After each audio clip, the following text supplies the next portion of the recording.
Now then, do you know the story of Peter Rabbit? I hope so, because Peter makes an appearance in this story too. And it's about what happens afterwards. For this is the tale of Benjamin Bunny. One morning, a little rabbit sat on a bank. He pricked his ears and listened to the trit-trot of a pony. A gig was coming along the road. It was driven by Mr. McGregor, and beside him sat Mrs. McGregor in her best bonnet. As soon as they had passed, little Benjamin Bunny slid down into the road and set off with a hop, skip, and a jump to call upon his relations, who lived in the wood at the back of Mr. McGregor's garden. That wood was full of rabbits, and in the neatest, sandiest hole of all lived Benjamin's aunt and his cousins, Flopsy, Mopsy, Cottontail, and Peter. Old Mrs. Rabbit was a widow. She earned her living by knitting rabbit wool mittens and muffatees. I once bought a pair at a bazaar. She also sold herbs and rosemary tea, and rabbit tobacco, that is what we call lavender. Little Benjamin did not very much want to see his aunt. He came round the back of the fir tree, nearly tumbled upon the top of his cousin Peter. Peter was sitting by himself. He looked poorly, and was dressed in a red cotton pocket handkerchief. "Peter," said little Benjamin in a whisper, "who has got your clothes?" Peter replied, "The scarecrow, Mr. McGregor's garden," and described how he had been chased about the garden, and had dropped his shoes and coat. Little Benjamin sat down beside his cousin, and assured him that Mr. McGregor had gone out in a gig, and Mrs. McGregor also, and certainly for the day, because she was wearing her best bonnet. Peter said he hoped that it would rain. At this point, old Mrs. Rabbit's voice was heard inside the rabbit hole calling, "Cottontail, Cottontail, fetch some more chamomile." Peter said he thought he might feel better if he went for a walk. They went away hand in hand and got upon the flat top of the wall at the bottom of the wood. From here, they looked down into Mr. McGregor's garden. Peter's coat and shoes were plainly to be seen upon the scarecrow, topped with an old tam o' shanter, that's a kind of hat, of Mr. McGregor's. Little Benjamin said, "It spoils people's clothes to squeeze under a gate. The proper way to get in is to climb down a pear tree." Peter fell down head first, but it was of no consequence, as the bed below was newly raked and quite soft. It had been sown with lettuces. They left a great many odd little footmarks all over the bed, especially little Benjamin, who was wearing clogs. Little Benjamin said the first thing to be done was to get back Peter's clothes, in order that they might be able to use the pocket handkerchief. They took them off the scarecrow. There had been a rain during the night. There was water in the shoes, and the coat was somewhat shrunk. Benjamin tried the tam o' shanter, but it was too big for him.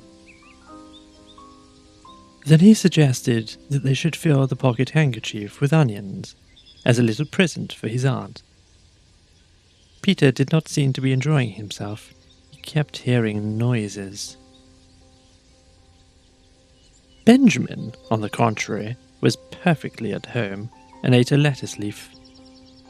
He said that he was in the habit of coming to the garden with his father to get lettuces for their Sunday dinner. The name of little Benjamin's papa was old Mr. Benjamin Bunny. The lettuces certainly were very fine. Peter did not eat anything. He said he should like to go home, Presently he dropped half the onions. Little Benjamin said that it was not possible to get back up the pear tree with a load of vegetables. He led the way boldly towards the other end of the garden. They went along a little walk on planks under a sunny red brick wall. The mice sat on their doorstep, cracking cherry stones. They winked at Peter Rabbit and Little Benjamin Bunny. Presently, Peter let the pocket handkerchief go again. They got amongst flower pots and frames and tubs. Peter heard noises worse than ever. His eyes were as big as lollipops. He was a step or two in front of his cousin when he suddenly stopped. This is what those little rabbits saw around that corner. Little Benjamin took one look, and then in half a minute less than no time, he hid himself and Peter and the onions underneath a large basket.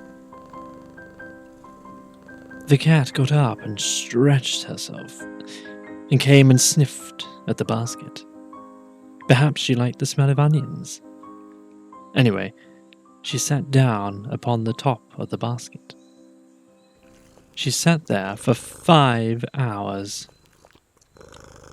I cannot draw you a picture of Peter and Benjamin underneath the basket, because it was quite dark, and because the smell of onions was fearful.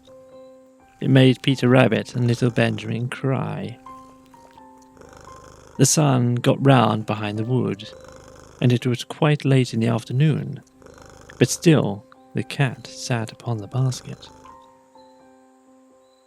At length there was a pitter-patter, pitter-patter, and some bits of mortar fell from the wall above. The cat looked up and saw old Mr. Benjamin Bunny prancing along the top of the wall of the upper terrace.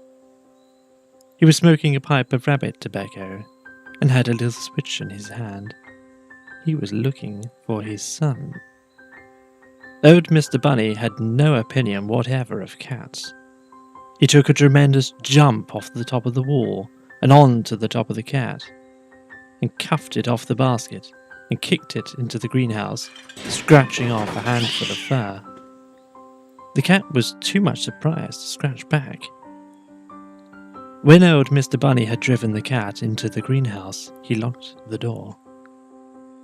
Then he took out the handkerchief of onions and marched out of the garden. When Mr. McGregor returned about half an hour later, he observed several things which perplexed him. It looked as though some person had been walking all over the garden in a pair of clogs, only the footmarks were too ridiculously little. Also, he could not understand how the cat could have managed to shut herself up inside the greenhouse, locking the door upon the outside. When Peter got home, his mother forgave him, because she was so glad that he had found his shoes and coat. Cottontail and Peter folded out the pocket handkerchief, and old Mrs. Rabbit strung up the onions and hung them from the kitchen ceiling with the bunches of herbs and the rabbit tobacco. The end.